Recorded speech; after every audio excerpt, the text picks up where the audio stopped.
20 ममालिक का इजलास जो हो रहा है, ये इजलास बड़ा अहम है।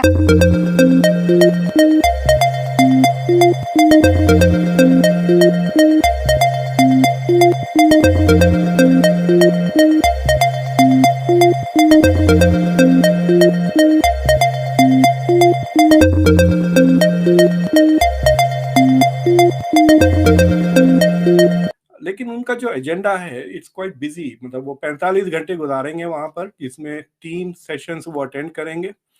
ऋषि सुनक जो नए प्राइम मिनिस्टर हैं यूके के, वो भी पहुंच रहे हैं, और इसके अलावा फ्रेंच प्रेसिडेंट भी पहुंच रहे हैं, मैक्रॉन। 8 से 10 जो राष्ट्राध्यक्ष होते हैं उनसे पीएम मोदी की मुलाकात होनी है। कि बाकी अगर 4 मुल्कों में जा रहे हैं तो पाकिस्तान नहीं आ रहे, तो उसके पीछे मेन रीजन एक Pakistan is out of this meeting. Pakistan तो इस मीटिंग का हिस्सा नहीं है। दुनिया की 20 बड़ी ताकतें जो हैं वो इसमें शरीक होंगी। अनफॉर्चुनेटली हम दुनिया की 20 बड़ी ताकतों में शुमार नहीं होते।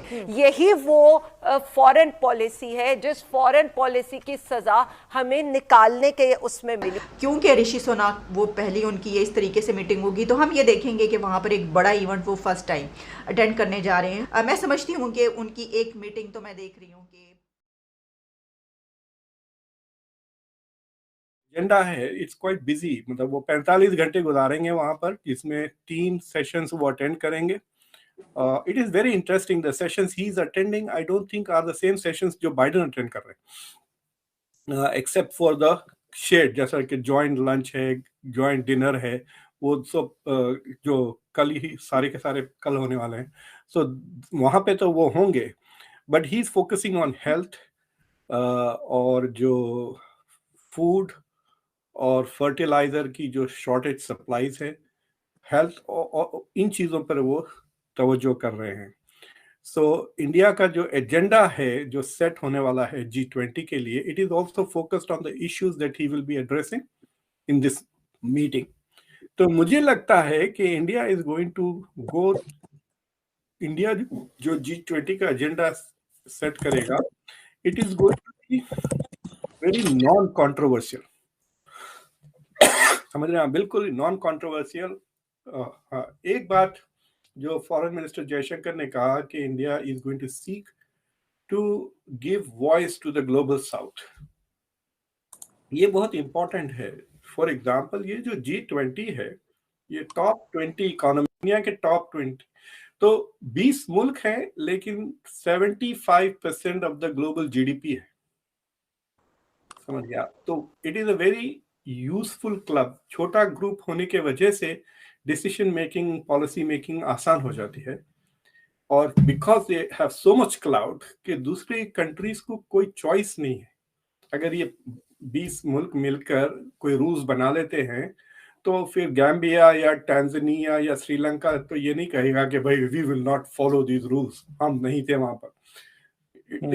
they can't say that। तो इंडिया इज सेइंग कि ये मुल्क जो वहां पे नहीं है, हम उनको we will give them voice. समझे? सो फॉर एग्जांपल, मेरे ख्याल से G20 में सिर्फ 3 मुस्लिम दुनिया के मुल्क आते हैं 55 57 में से, Indonesia, Turkey, Saudi Arabia, I don't know Iran है या नहीं, depends on which GDP. I don't think Iran is coming for this G20। तो बाकी के मुल्क क्या कहेंगे? तो India is going to speak for all of these countries in the global south, which is very important. लेकिन कि India is consciously taking step. China ने ये नहीं कहा कि हम ग्लोबल साउथ के लिए बात करेंगे, हालांकि चाइना का belt and road initiative is invested in mostly in the global south.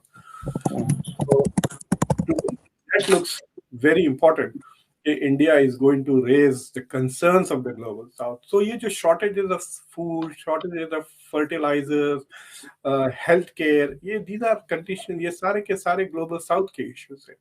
लेकिन मुझे ताज्जुब ये हो रहा है कि अभी तक जितने भी डिस्कशंस हुए हैं अमेरिका और चाइना को लेके, they are mostly security related issues, geopolitics के इश्यूज हैं। इंडिया जो बात कर रहा है हेल्थ वगैरह, मैं नहीं समझती कि पाकिस्तान के हवाले से कोई ऐसी बात वहाँ पर होगी, लेकिन क्योंकि Pakistan is out of this meeting. Pakistan तो इस मीटिंग का हिस्सा नहीं है। दुनिया की 20 बड़ी ताकतें जो हैं वो इसमें शरीक होंगी। अनफॉर्चुनेटली हम दुनिया की 20 बड़ी ताकतों में शुमार नहीं होते। आने वाले दिनों में भी नज़र नहीं आ रहा, लेकिन अगर हम अपनी ऐसी कोई पॉलिसीज़ बनाएंगे और अपनी तरक्की की तरफ बढ़ेंगे, ये जो कुछ चल रहा है इस वक्त मुल्क के अंदर वो छोड़ के, तो शायद कभी आने वाले वक्त में हमें ऐसा भी वक्त देखने को मिल जाए कि हम भी किसी बड़ी ताकत में शुमार हों। एक तो आपको ये बता दें कि इंडियन मीडिया इसको रिपोर्ट कर रहा है PM Modi to visit Indonesia for G20 summit, और इसी के साथ जो हम साइडलाइंस मीटिंग की बात करें तो उसमें ये कहा गया है कि on the sidelines of the summit PM Modi will hold bilateral meetings with some of his counterparts. और इसमें जैसा कि हमने बताया कि सिर्फ प्रेसिडेंट जो बाइडन या प्रेसिडेंट शी ही नहीं पहुंच रहे, बल्कि इसमें ऋषि सुनक जो नए प्राइम मिनिस्टर हैं यूके के, वो भी पहुंच रहे हैं, और इसके अलावा फ्रेंच प्रेसिडेंट भी पहुंच रहे हैं मैक्रॉन, और जर्मन चांसलर ओलाफ भी वहां पर पहुंच रहे हैं। तो बड़ी शख्सियत, जिस तरह मैंने बताया कि दुनिया की बड़ी ताकतों की बड़े लीडर्स वहाँ पर मौजूद होंगे। अच्छा, क्योंकि ऋषि सुनक वो पहली उनकी ये इस तरीके से मीटिंग होगी, तो हम ये देखेंगे कि वहाँ पर एक बड़ा इवेंट वो फर्स्ट टाइम अटेंड करने जा रहे हैं, तो उनकी बॉडी लैंग्वेज क्या रहेगी, उनकी मुलाकातें किस किस से होंगी। मैं समझती हूँ कि उनकी एक मीटिंग तो मैं देख रही हूँ कि इंडिया के पीएम मोदी के साथ होगी, ऐसा लग रहा है, महसूस हो रहा है कि ये होगा, और बाकी देखेंगे कि किस किस से उनकी साइडलाइंस मुलाकातें रहती हैं।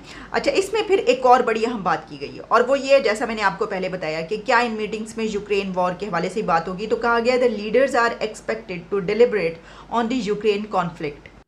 तो इंडिया के लिए करीब, मुझे जहां तक मुझे खबर है कि करीब 8 से 10 जो राष्ट्राध्यक्ष होते हैं उनसे पीएम मोदी की मुलाकात होनी है। उसमें सबसे पहला नाम है आपका ऋषि सुनक, जो ब्रिटेन के प्राइम मिनिस्टर हैं, और दूसरे हैं आपके इमैनुअल मैक्रॉन, फ्रांस के प्रेसिडेंट। इन दो से बहुत इंपॉर्टेंट मीटिंग होने वाली है मोदी जी की। इसके अलावा अभी जिनपिंग से बातचीत की कोई खबर नहीं है, कोई उसकी सूचना नहीं है। बाइडेन से भी मुलाकात की कोई ऐसी कुछ सूचना नहीं। तो ऋषि सुनक के साथ जो मीटिंग होनी है वो, उसमें 2 बातें बहुत इंपॉर्टेंट है। पहली बात है FTA, फ्री ट्रेड अग्रीमेंट, जो दिवाली तक हो जाना था। बोरिस जॉनसन, आपको याद होगा कि आए थे तो उन्होंने कहा था कि हम दिवाली तक इसको कर देंगे, लेकिन वो हुआ नहीं।